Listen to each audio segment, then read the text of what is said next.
The Holy Gospel according to Luke. Glory to you, O Lord.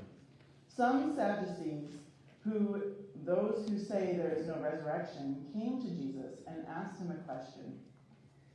Teacher, Moses wrote for us that if a man's brother dies leaving a wife but no children, the man shall marry the widow and raise up children for his brother. Now there were 7 brothers. The first married a woman and died childless. Then the second, and then the third married her, and so in the same way all 7 died childless. Finally the woman also died. In the resurrection, therefore, whose life will the woman be? For the 7 had married her. Jesus said to them, those who belong to this age marry and are given in marriage, but those who are considered worthy of a place in that age and in the resurrection from the dead neither marry nor are given in marriage. Indeed, they cannot die anymore, because they are like angels and are children of God, being children of the resurrection. And the fact that the dead are raised, Moses himself showed in the story about the bush where he speaks of the Lord as the God of Abraham, the God of Isaac, and the God of Jacob. Now he is God not of the dead, but of the living, for to him all of them are alive. The Gospel of the Lord. Praise to you, O Christ. You may be seated.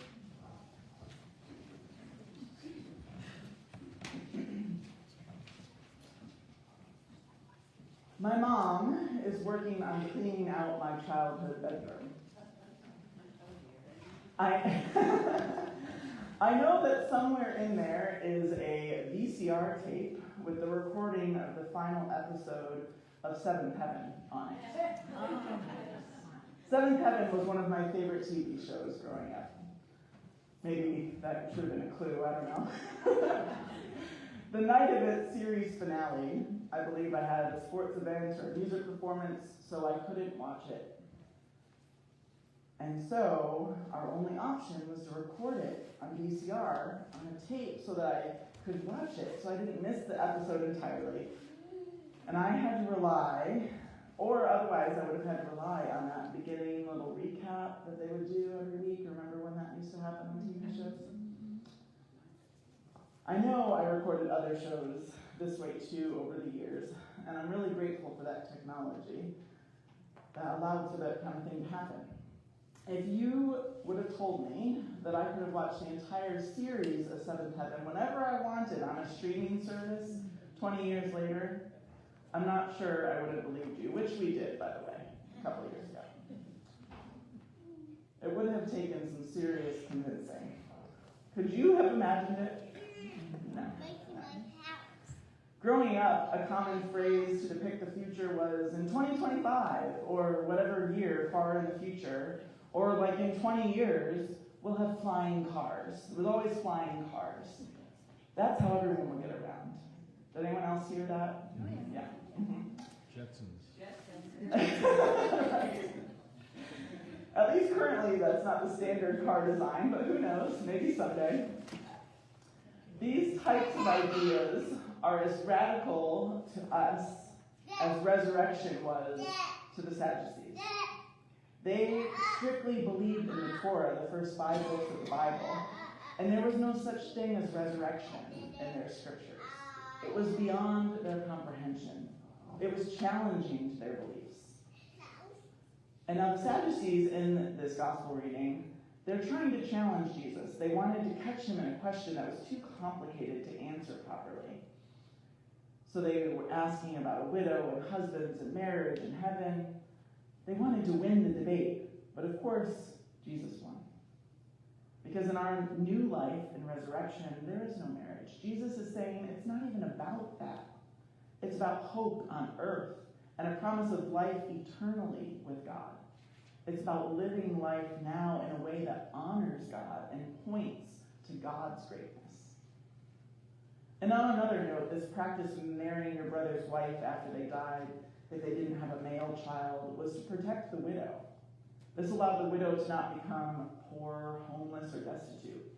Without someone to be married to or a male child to provide for them, they would be unsafe in society at the time. Marriage wasn't actually an act of love, but an act of exchange, where the woman was treated as property, allowing the woman's father to gain something for their household in exchange for their daughter. Our lectionary resource, Sundays and Seasons, puts it this way. The Sadducees are trying to trap Jesus in a spiral of what-ifs, and they suppose God's kingdom must be governed in the same way, in the same earthly way of power, privilege, and hierarchy that we are familiar with. Jesus takes the concept of the least powerful, children, and equates them with messengers of God, inviting all into a childlike new life. As always, Jesus turns everything upside down and inside out as the laws of oppression don't translate to a heavenly eternity, and the days are numbered for power and hierarchy. The days are numbered for power and hierarchy. Jesus wanted to help people think beyond the here and now for the people at the time, and Jesus is still teaching us to do that same thing now. Some people are open to new ideas right away. If someone tells you a new idea, are you like, yeah, let's do it? Others, most of us, take a little longer to accept. And still, there are others that are so stuck that they will likely never change. Although you never know. That's me holding on to hope, but you never know. The Sadducees were in this last group. Part of the leaders who actually ended up bringing Jesus to the cross. That was how much they didn't want to change. Did you know that we often have to be exposed to something 7 times before we give it a try? Think about how advertising puts ads in front of you over and over and over again until you buy that thing, right? It happens to all of us. And if someone falls into this last category of never changing, it would need to be way more that they would need to hear something or see something to try and accept it.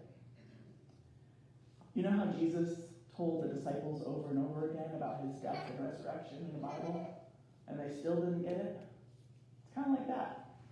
These things take time to believe, to process, to understand. Have you ever heard me preach on the same thing before? It's okay. You can raise your hand. There's kind of a thing out there that says, like, pastors have the same, 5 sermons or something, and they just... And it's not that we're saying the exact same words, but it's like the same 5 themes that we just preach on over and over again. I've actually heard a joke as well about a pastor new to a call that read the same sermon like week and week. And then finally someone was like, do you know that you're preaching the same sermon? We heard that one last week. And the pastor said, well, yeah, once you guys start doing that one, I'll move on to the next one. Good stuff, you know. Pastoral comedy. Resurrection was a whole new way of thinking. For us Christians today, it's not that foreign of a concept. It's still a little mind-boggling that it's possible, but we're used to it. We hear about it. We have Easter every year.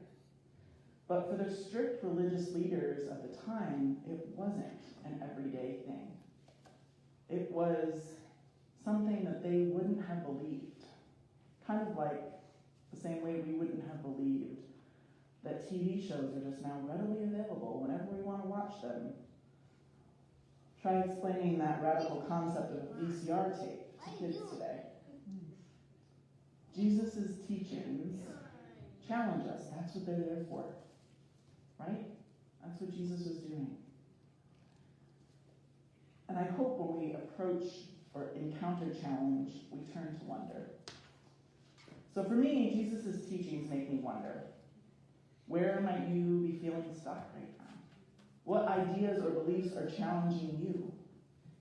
Maybe you need a little more exposure through research or discussion or learning.